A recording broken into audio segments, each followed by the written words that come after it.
सद्गुरुदेव भगवान की जय। जब जब होई धर्म कै हानि, अबाढ़हि असुर अधम अभिमानी।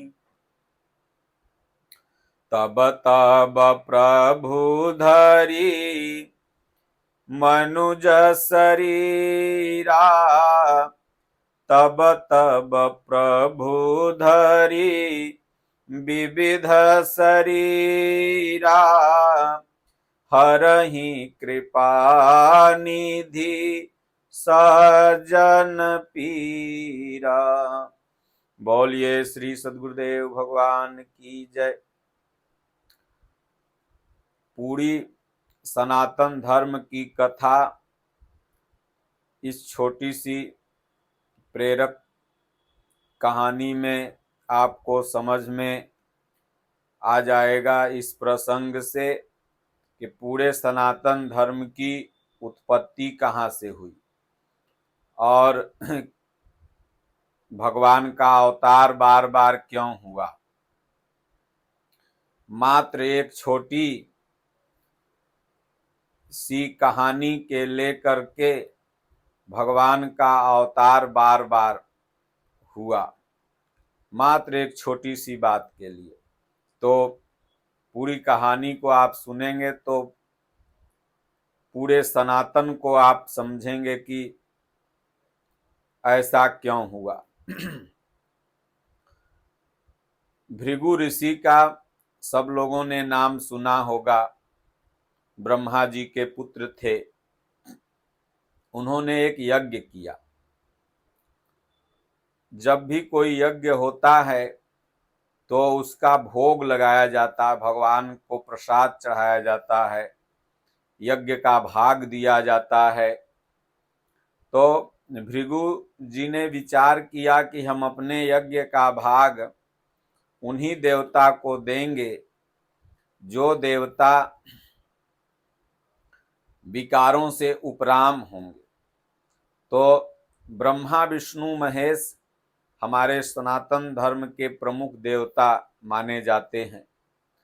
तो सबसे पहले अपने पिता श्री ब्रह्मा जी के पास ही गए।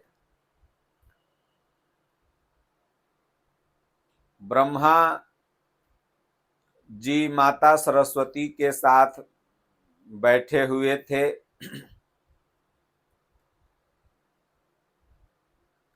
कुछ लोग कहते हैं कि अपनी पुत्री से विवाह कर लिए इसलिए पूजा नहीं उनकी होती है। कुछ लोग कहते हैं कि भृगु जी के श्राप के वश उनकी पूजा नहीं होती है। खैर, ये बातें अपनी जगह पर है।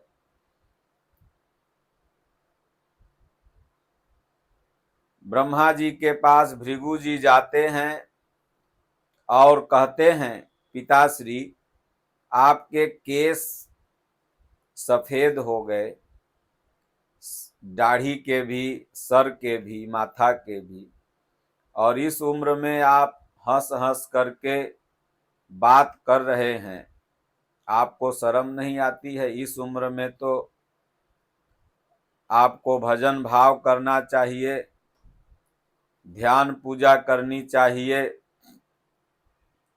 तो ब्रह्मा जी को गुस्सा आ गया। बोले अभी श्राप देके भस्म कर दूंगा, हमरे बेटवा तुम हम ही को सिखाएगा। भृगु जी ने कहा, अरे चौथे पन में नियम है भजन का, भक्ति का, आपको ये शोभा नहीं देता। बोले फिर बोला, तुमको जला दूंगा। जब कमंडल से हाथ निकाले, जल लिया, तो माता सरस्वती ने रोक दिया। बोले अरे आप ही का बेटवा है ना, कुछ बोल ही दिया तो इतना गुस्सा मत करिए। तो भृगु जी हंसे, बोले पिताश्री मैं तो आया था आपकी परीक्षा लेने, लेकिन आप में कुछ अवगुण दुर्गुण हमें दिखाई पड़ा, इसलिए इतने बड़े यज्ञ का भाग मैं आपको नहीं दे सकता। मैं सोचा था जो विकारों से उपराम होगा, काम क्रोध लोभ मोह से, उसे मैं अपने यज्ञ का भाग दूंगा, लेकिन आप में तो काम क्रोध सब विकार दिखाई पड़ रहे हैं। तब भगवान भोलेनाथ के पास कैलाश पर्वत पर चले गए भृगु जी। वहां पर जब जाते हैं तो माता पार्वती बैठी हुई हैं, भोलेनाथ बैठे हुए हैं।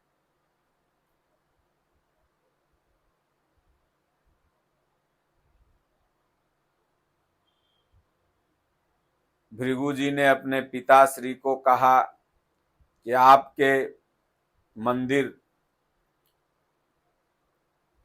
केवल एक जगह होंगे, पूरे भारत में नहीं होंगे, क्योंकि आपके जो चरित्र हैं वह आचरण करने योग्य नहीं है, इसलिए आपका मंदिर केवल एक जगह होगा। इसलिए आप लोग देखते भी हैं कि पुष्कर में केवल ब्रह्मा जी का मंदिर है, उसके बाद भारत में कहीं भी ब्रह्मा जी का मंदिर नहीं होता है। फिर भोलेनाथ के पास जब पहुंचे तो भोलेनाथ बैठे हुए हैं, माता पार्वती बैठी हुई हैं।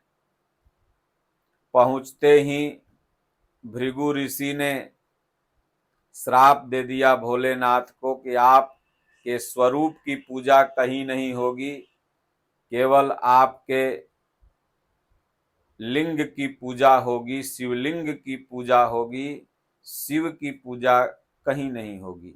ऐसा मैं आपको श्राप देता हूं। माता पार्वती के सामने भोलेनाथ को कोई श्राप दे, भोलेनाथ को बर्दाश्त नहीं हुआ, बोले लाओ तो त्रिशूल रे। ब्रह्मा जी के बेटवा इतना बदमाश हो गया, हम ही को श्राप दे रहा, हम पूरे दुनिया को श्राप देते हैं, भस्म करते हैं। तीसरा आंख से कामदेव को भस्म कर दिए, आज इसको भी भस्म कर देंगे। माता पार्वती ने कहा, रे गोतनी का पड़ोसिए का आप ही का न बाल बच्चा है, इतना गुस्सा मत करिए महादेव, छोड़ दीजिए, आप ही का न बाल बच्चा है, अरे बोल दिया तो क्या हुआ। भोलेनाथ का कोप शांत हुआ। तब भृगु ने कहा, हर हर महादेव भगवान, मैं तो आपकी परीक्षा ले रहा था, लेकिन आप भी गुस्सा गए मेरे पिताजी के तरह। अब आपको भी मैं अपने यज्ञ का प्रथम भाग नहीं दे सकता, और जो मैं बोला वो तो सत्य ही रहेगा। अब आपके शिवलिंग की ही पूजा होगी, आपकी पूजा कहीं नहीं। तो भारत में आप देखेंगे शिवलिंग गर्भगृह में स्थापित होता है। जहां भी मंदिर है, गेट वगैरह पर भले शिव जी का फोटो रहे, लेकिन जितने भी ज्योतिर्लिंग हैं या गांव में जितने भी छोटे छोटे शिवालय हैं, सब में शिवलिंग की ही पूजा होती है। अब भृगु जी का श्राप कहिए या आशीर्वाद कहिए, या भोलेनाथ ने उनको प्रेरणा दिया, तब ऐसा उन्होंने बोला। उसके बाद तब उन्होंने मन में विचार किया कि अब चलते हैं भगवान विष्णु के पास। लोग कहते हैं कि ये सृष्टि के पालनहार हैं, इनको हम देख लेते हैं। ऐसी मान्यता है। भगवान विष्णु क्षीर सागर में माता लक्ष्मी के साथ शयन करते हैं। वहां पर पहुंचे भृगु मुनि, भगवान सोए हुए थे, माता लक्ष्मी चरण दबा रही थी। एक लात हुमचौआ जाके छाती पर मारे भृगु जी। भगवान ने ऐसे आंख खोला, बोले भृगु जी आपके चरण कोमल हैं, मेरी छाती कठोर है, रे इतना तेज से मत मारो, नहीं तो पैर में आपके चोट लग जाएगा। भृगु जी, भगवान को कोई क्रोध नहीं आया, कोई हलन चलन नहीं हुआ व्यवहार विचार में। तब भृगु जी दंडवत किए। इसी पर संतों ने कहा भी का रहीम प्रभु के घटे जो भृगुमारी लात, क्षमा बड़न को चाहिए छोटन को उत्पात। का रहीम प्रभु के घटे जो भृगुमारी लात, भगवान का कुछ नहीं घटा, न मान सम्मान में कोई ठेस हुआ, क्योंकि भगवान विकारों से परमात्मा उपराम है। तो भृगु जी दंडवत प्रणाम किए, बोले प्रभु मेरे यज्ञ का भाग आप ही ले सकते हैं। फिर अपने यज्ञ का भजन का भाग भगवान विष्णु को उन्होंने दिया। पूजा पाठ यज्ञ सब संपन्न हुआ। आज भी बड़े बड़े यज्ञ होते हैं तो विष्णु के निमित्त ही वहां स्वाहा किया जाता है। और वास्तविक यज्ञ तो परमात्मा का भजन है, नाम जप है। गीता में भगवान ने कहा कि मैं नाम जप हूं यज्ञों में। खैर इसकी चर्चा हम लोग बाद में कर लेंगे, पहले हम लोग इस कहानी के माध्यम से समझें जो समझना चाह रहे हैं। लेकिन जो भृगु जी ने लात मारा था भगवान विष्णु के छाती पर, वो उसका घाव हो गया। वहां बड़ी तेजी से कस के चपंत लात मारा था। तो माता पार्वती सेवा, माता लक्ष्मी जब सेवा कर रही थी विष्णु भगवान का, तो देखी तो घाव सूखा ही नहीं था। तो भगवान विष्णु से माता लक्ष्मी कहती हैं, भगवान आप बड़े पहलवान बनते हो, कहते हो उस राक्षस को मारा, उस राक्षस को मारा। एक संत ने आपको लात मार दिया, इसका घाव आज तक नहीं सूखा। आप कितने बड़े पहलवान हो, हमको यही नहीं समझ में आता है। हमको तो लगता है आप झूठ बोलते हैं, आपसे कोई पहलवानी वहलवानी हुआ नहीं, डर के मारा लात खा लिए और लात का घाव भी नहीं सूख रहा है। तो भगवान विष्णु मन ही मन सोचे कि पत्नी के नजर में मेरी छवि गिर गई। और साधारण सा अगर आपके पत्नी के सामने कोई आपको गाली दे दे, मार दे, तो आप बर्दाश्त नहीं करिएगा, क्योंकि जब आप पत्नी को डांटिएगा तो वो कहेगी फलनवा जब आपको मारा गरियाया तो वहां पहलवानी नहीं निकला, हमरे सामने पहलवानी निकल रहा है।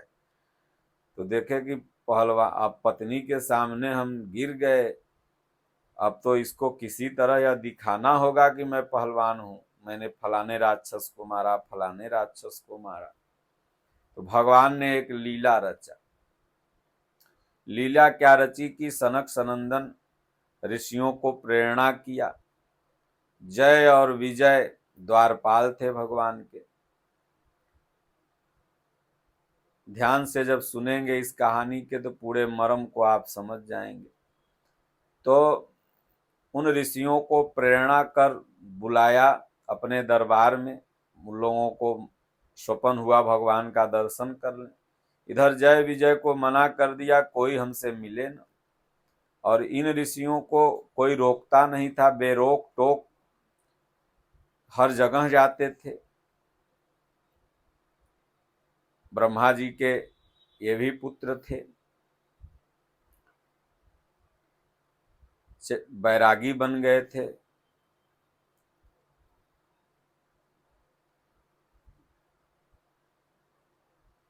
तो ये लोग जैसे ही आए, जय विजय ने रोक दिया। बोले भगवान से अभी आप लोग नहीं मिल सकते। बोले तुम्हारी औकात, तुम रोक दोगे हमको। बोले नहीं मिल सकते। बोले देखो जाने दो, नहीं श्राप दे दूंगा। तो भगवान ने अंदर बैठ के श्राप दिलवा दिए। बोले जाओ राक्षस बन जाओ। जब तेजी तेजी आवाज बज होने लगा आपस में दोनों लोगों का, भगवान के कानों में आवाज गई। भगवान लक्ष्मी जी सहित आए बाहर। बोले क्या हुआ ऋषिवरों? बोले भगवान प्रणाम स्वीकार करें, आपके ये दोनों गण रोक रहे थे, हम लोगों ने इनको श्राप दे दिया, तो अब तो मृथा न होई देव ऋषि वाणी, अब झूठ तो होगा नहीं। तो भगवान ने कहा अरे कुछ कटौती कर दीजिए। बोले 3 जन्म राक्षस ये लोग होंगे और तीनों जन्म जब आप मारेंगे तब ये मुक्त होंगे, फिर आपके धाम आ जाएंगे। लक्ष्मी जी मन ही मन सोच रही थी कि घाव तो इनका एगो सुखबे नहीं किया, अभी तक 1 लात खाए हैं, अभी 3 जन्म राक्षस के क्या मारेंगे। और भगवान यह दिखाने के लिए कि मैं देखो पहलवान हूं, पत्नी को दिखाने के लिए 3 जन्म भगवान ने लीला रचा पहलवानी का, कि देखो मैं पहलवान हूं, मैं मार सकता हूं, मैं बलवान हूं। क्योंकि सबके नजर में आदमी गिर जाए, पत्नी के नजर में गिर जाएगा तो दिक्कत हो जाएगी। कहियो डांटेगा तो माथा पे चढ़ जाएगी, वहां पर तुम बिलार बनल थे, आज हमरा अबला जान के डांट रहे हो, तो चढ़ जाएगी माथा पर। तो पहला जन्म जो है भगवान के जो वो गण थे वो हिरणाक्ष और हिरण्याकश्यप बने। भगवान ने इस अवतार में 2 अवतार धारण किए। हिरणाक्ष धरती को लेके डूब रहा था, तो भगवान वराह अवतार लेके धरती को बाहर निकाले। कहानी लंबी हो जाएगी पूरा प्रसंग सुनाने में, शॉर्ट में ही हम सुना रहे हैं। उसके बाद हिरण्याकश्यप को मारने के लिए भगवान ने भक्त प्रहलाद का सहारा लिया और नरसिंह अवतार धारण कर हिरण्याकश्यप को मारा। ये पहला जन्म लक्ष्मी जी ने देख लिया, अरे बाप रे, भगवान तो बहुत पहलवान है, लेकिन अब तो इनके भगत 3 जन्म का श्राप पा चुके थे। तो दूसरा जन्म जैसा कहा जाता है त्रेता में, सतयुग में तो यहाँ पर हो गया, अब आया त्रेता युग। तो त्रेता युग में भी भगवान ने अवतार लिया। अवतार किसको मारने के लिए लिया? तो रावण और विभीषण के लिए, रावण और कुंभकर्ण के लिए। रावण और कुंभकर्ण, जय और विजय रावण और कुंभकर्ण बने। अब भगवान रामा अवतार, यहाँ पर एक ही अवतार लिए, रामा अवतार, और इस अवतार में कुंभकर्ण को और रावण को भगवान ने अपने हाथों से मारा, क्योंकि ऋषियों का श्राप था कि भगवान के हाथ से ही मरेंगे तो इनकी मुक्ति होगी। अब 2 जन्म तो मुक्त भगवान ने किया, लेकिन तीसरा जन्म का श्राप था। तो फिर द्वापर युग आया। द्वापर युग भगवान कृष्ण का युग है। द्वापर युग में कंस और शिशुपाल के रूप में ये दोनों दैत्य जन्मते हैं। जहां यहां पर भी भगवान ने सिर्फ एक अवतार लिया, कृष्ण अवतार में ही कंस और शिशुपाल को अपने हाथों से भगवान ने शिशुपाल को सुदर्शन से मारा